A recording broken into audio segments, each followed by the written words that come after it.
네, 방금 리포트를 전해드린 관련 취재를 계속해온 조희명 기자가 스튜디오에 나와 있습니다. 조희명 기자, 질문을 몇 가지 드려보겠습니다. 자, 오늘 아침까지만 해도 우리 외교부 입장은 야스쿠니 신사 참배를 해온 이 대표 인사에 대해서 사실상 수용에 가까웠다고 들었는데요. 그런데 갑자기 오후에 이걸 바꾼 이유가 있나요? 네, 어제 상황부터 설명을 드려야 할 것 같은데요. 일본 정부는 추도식을 이틀 앞둔 어제 오전까지도 자국 대표로 누굴 보낼지 우리 정부에 통보해주지 않았습니다. 한일 간 대표자의 급을 맞추는 게 관례다 보니까 이것도 굉장히 무례한 일인데 정오쯤 되어서야 이쿠이나 아키코 외무상 정무관을 보내겠다 통보를 해왔죠. 예.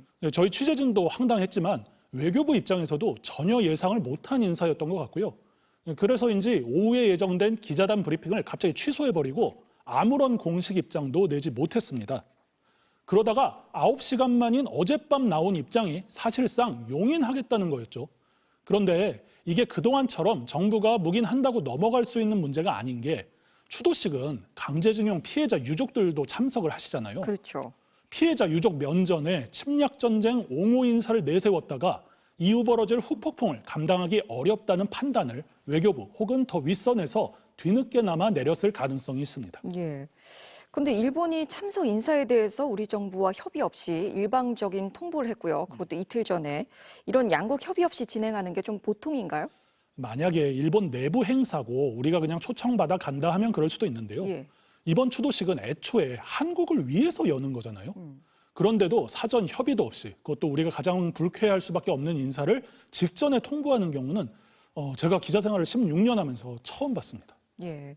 이번 일도 그렇고 사실 그동안 우리 대일 외교가 굴욕 외교라고 비판을 받을 만큼 일본에게 우호적인 태도만을 보여왔잖아요. 이번 일을 계기로 우리 정부의 입장이 좀 바뀔 가능성이 있을까요? 윤석열 정부의 대일 외교를 한 문장으로 요약하는 말이 있죠. 우리가 물 반 컵을 먼저 채우면 일본이 나머지를 채워줄 것이다. 하지만 이렇게 먼저 통 크게 양보하겠다고 선언을 하고 나니 협상력이 떨어질 수밖에 없습니다. 상대방의 선의엔 선의로 강경할 땐 우리도 강경하게 나가야 되는데 이번 사도강산 사태를 한번 되짚어보면 일본은 이미 한국의 등재 찬성이란 성과물을 먼저 얻어놓고 협상을 시작한 셈이라 애초에 아무것도 양보할 생각이 없었던 걸로 보입니다. 이번 사태도 결국 외교적 실패가 쌓이다 못해 모욕에 가까운 일을 당하고 나서야 보이콧 카드로 항의를 하게 된 셈인데요.